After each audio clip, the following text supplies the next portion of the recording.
Достар, баршаңызға сәлем. Бүгін сіздерге сырникидің мінсіз шығатын рецептісін ұсынатын боламын.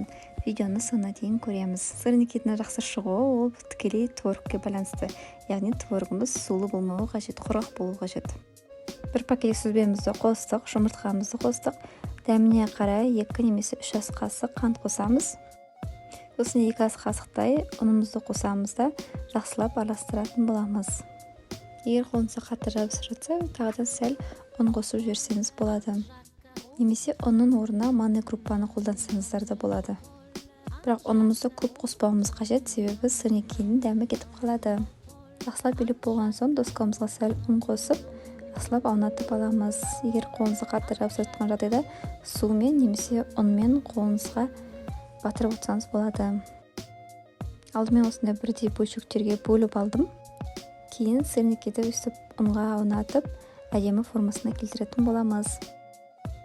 Әдемі дөңгелек формаға келтіру үшін осындай темір формамен немесе осындай пышақтың көмегімен формасына келтірсеңіз болады. Міне формасы өте әдемі, идеальная болды.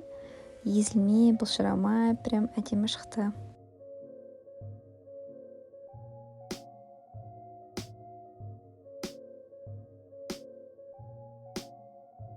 Енді мен осы дайын болған сырникилердің жартысын морозильникке сақтап қоямын.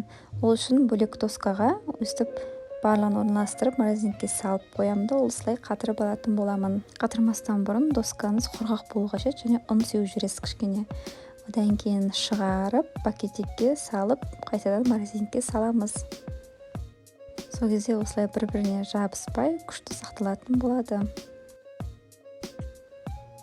Сырникиді пісірместен бұрын табамызды жақсылап қыздырамыз. Кішкене май құйып, екі жағын аударып пісіретін боламыз. Майымыз өте қатты көп болмау керек, себебі сырникиміз өте майлы болып шығатын болады. Егер де сырникидің өте жұмсақ болғанын қаласаңыздар, осы қуырып болғаннан кейін духовкаға 10 минутқа 180 градусқа пісіріп алсаңыздар болады. Енді ол сүзбеге тікелей байланысты, бірақ менің сүзбем өте жұмсақ болғаннан кейін осылай да пісіп шықты. Достар, соңына дейін көргендеріңізге рахмет. Міндетті түрде отбасыңызға жасап қуантыңыздар.